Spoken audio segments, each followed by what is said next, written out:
에듀윌 유료 회원만의 남다른 서비스.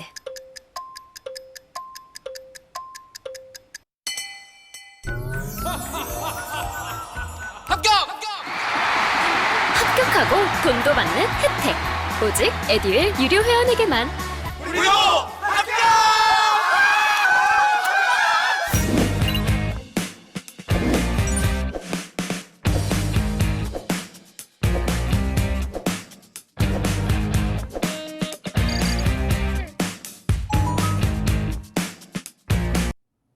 자, 이번 4강에서는 여러분들에게 이 원칙을 어디서부터 적용해야 되는지 알려드릴 텐데요.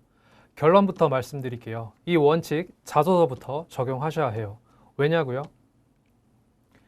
바로 우리가 자소서를 어떻게 쓰는가에 따라서 면접의 흐름이 좌우되기 때문이에요. 여러분, 그동안 자소서 어떻게 써오셨나요? 무작정 합격 자소서만 참고하면서 비슷하게 쓰려고 하지 않으셨나요? 네, 합격 자소서를 보고서 비슷하게 적는 방법도 정말 좋은 방법인데요. 여러분 꼭 기억을 해주셔야 될 부분이 있어요. 바로 모든 합격 자소서가 최종 합격한 자소서는 아니라는 점이에요. 합격 자소서의 경우에도 1차 면접부터 탈탈 털리는 경우가 있는데요. 왜 그러냐고요? 바로 면접을 대비해서 경험 정리를 하지 않았기 때문인 거죠. 이번 영상을 보고 계시는 분들, 많은 분들 중에 자소서를 처음 준비하시는 분들도 있을 텐데요.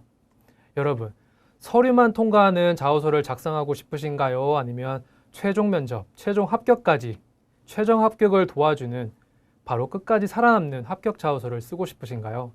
제가 지금부터 가장 기본적으로 여러분들의 경험 정리를 도와줄 수 있는 방법을 소개해 드릴게요. 네. 가장 일반적으로 경험 정리하는 기법인데요. 아마 많은 분들이 알고 계신 방법일 거예요. 바로 스타 기법이죠.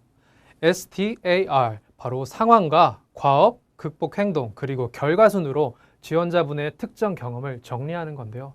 정말 좋은 방법이에요. 하지만 제가 앞서 짧게 말씀드렸지만 약점이 하나가 있어요. 바로 면접이 어려워질 수 있다는 포인트인데요. 제가 두 가지 질문만 드려볼게요.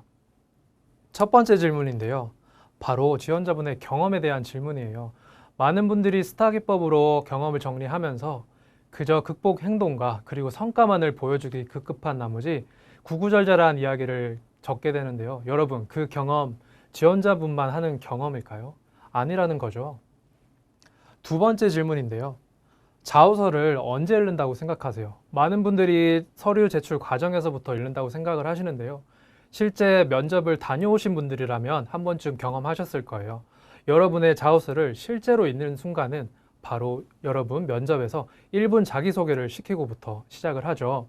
그런데 단순히 스타 기법에 따라서 구구절절한 행동과 성과만을 나열해놨다면, 그리고 그 경험이 누구나 할 수 있는 수준의 뻔한 경험이라면 면접관 분들의 관심을 가질 수 있을까요? 면접관 분들에게는 여러분이 스타 기법을 통해서 정리하는 그 경험이 특별한 경험이지 않다는 게 바로 스타 기법의 약점이죠. 그래서 우리는 어떤 부분을 보완을 할 거냐? 이번에 출간한 이 책에서는 바로 두 가지 경험 정리표에 대해서 이야기를 해드릴 건데요.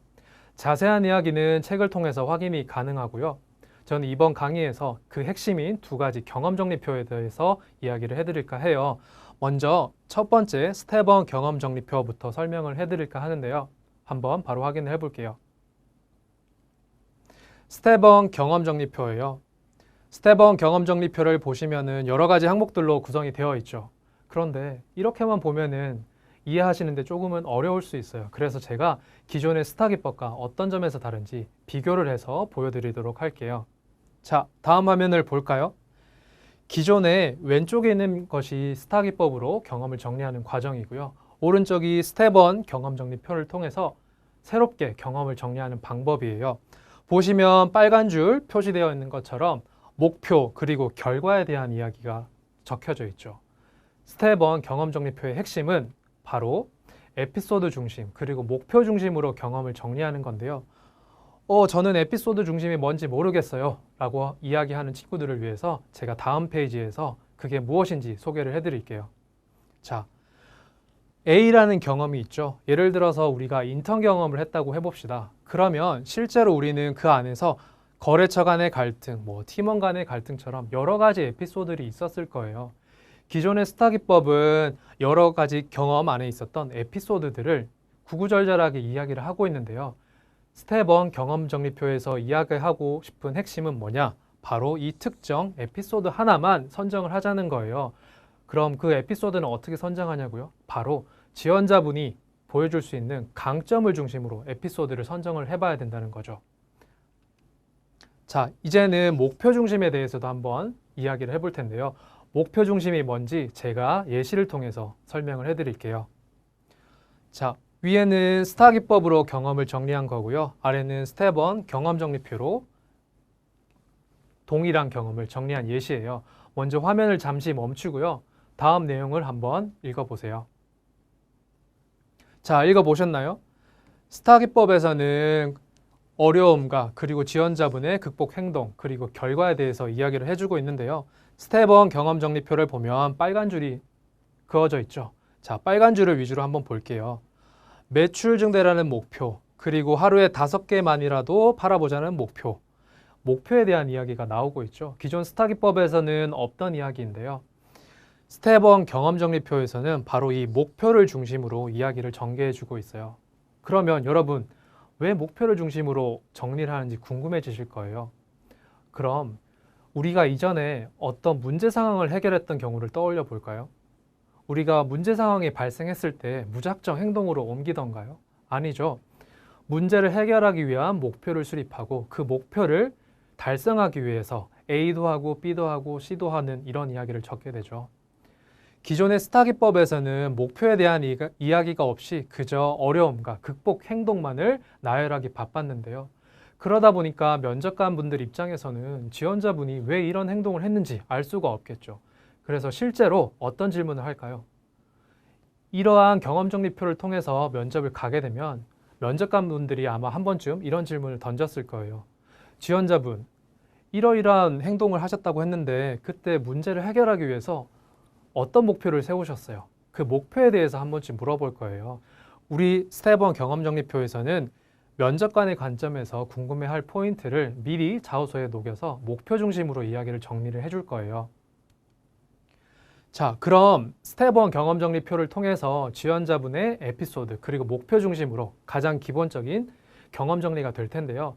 스텝 2 경험 정리표에서는 그럼 어떤 이야기를 하냐? 바로 스텝 1을 보완하는 과정인데요. 1의 원칙과 일관성의 원칙을 적용하여서 이제 남은 한 가지, 면접을 대비한, 철저히 면접만을 대비한 경험 정리표를 만들어 줄 거예요. 자, 이번에도 예시를 들어서 보여드릴게요. 얼핏 보면은 스텝 1 경험 정리표와 똑같죠. 하지만 이 스텝 2 과정에서는 바로 여기 표시한 것처럼 공동의 목표, 문제 상황, 개인의 목표, 어려움, 이 모든 내용이 한 가지 이야기만 담고 있을 거예요. 기존의 스타 기법에서는 그저 A도 어렵고 B도 어렵고 A도 문제였고 B도 문제였고 구구절절한 이야기를 하고 있어요. 그러다 보니까 이야기의 과정이 너무 장황해진다는 거죠. 면접관 분들은 여러분이 여러 가지 디테일에 대한 이야기는 별로 궁금해하지 않아요. 명확하게 하나만 이야기를 해준다면은 가독성도 높아지고 여러분의 경험을 직관적으로 이해하기 편리해진다는 거죠. 자, 그러면 두 번째 원칙이 뭐였죠? 바로 일관성의 원칙이었는데요. 바로 예시를 통해서 설명을 해드릴게요. 자, 스타 기법부터 확인을 해볼까요? 지원자분은 올리브영 세일즈 알바 경험에서 고객 반응이 너무 냉담하다는 이야기를 했었어요. 그런데 결과 부분을 확인을 해보면 갑자기 매출을 올릴 수 있다는 이야기로 끝나죠. 다시 말하면 본인만 알만한 뜬금없는 내용 전개가 이어지는 경우가 대다수라는 거예요. 자, 그런데 스텝 2 경험 정리표를 볼까요? 스텝 2 경험 정리표에서는 아까 목표 중심으로 정리를 했었잖아요. 매출 증대라는 목표가 있었고 하루에 5개만이라도 팔아보자는 목표가 있었다고 했죠. 그래서 결과 부분을 보면은 그 목표에 대한 결과로서 그 결과가 어떻게 나왔는지를 직관적으로 이해할 수 있게 돕고 있죠. 그래서 스텝 1에서는 에피소드와 목표 중심으로 정리를 했다면 스텝 2에서는 1의 원칙 그리고 일관성의 원칙을 통해서 어떤 면접관이 읽어도 이해가 가능하며 그리고 여러분에게 1분 자기소개를 시켜놓고 지원자분의 경험을 보다 쉽게 이해할 수 있도록 도와주는 역할을 하고 있어요. 제가 처음부터 여러분에게 9가지 질문을 드렸고 그리고 최종 합격자분들의 후기를 보면서 이 2가지 원칙을 확인했었죠. 1의 원칙, 일관성의 원칙. 제가 이번 강의에서 여러분들에게 강조하고 싶은 포인트는 바로 이 2가지 원칙이었어요. 구체적인 내용은 책에 나와 있지만 다시 한번 정리를 해드릴게요. 1의 원칙이란 자소서부터 명확한 하나의 역량과 강점을 정하시고요. 그 정한 명확한 역량과 강점을 면접에서도 일관성 있게 어필을 해주자는 논리였어요. 여러분, 그저 말만 번지르르게 하고 글만 잘 쓴다고 해서 최종 합격까지 이어지지는 않아요. 자소서부터 면접까지 하나의 역량과 강점을 중심으로 지원자분의 경험을 정리하신다면 이번 공채에서는 보다 확신을 주고 설득을 시킬 수 있어서 검증 가능한 지원자가 되실 수 있을 거예요. 제가 이번 강의에서 여러분들에게 전달할 이야기는 여기까지인데요. 아마 이 OT가 끝난 다음에 여러분들은 다양한 루트를 통해서 양질의 취업 정보를 접하게 될 거예요. 그런데 제가 걱정하는 것은 단 한 가지예요. 많은 분들이 여러 가지 정보를 접하다 보니까 스스로 규정 잡는 것을 너무 어려워하더라고요. 여러분, 그럴 때마다 1의 원칙과 일관성의 원칙을 꼭 기억을 해주세요. 다양한 정보들을 접하는 과정에서 1의 원칙과 일관성의 원칙을 통해서 지원자분의 강점을 중심으로 모든 답변을 정리하신다면 이번 공채에서는 이전에 혹시라도 어려움을 겪으셨더라도 시행착오를 줄이면서 최종 합격을 할 수 있을 거예요.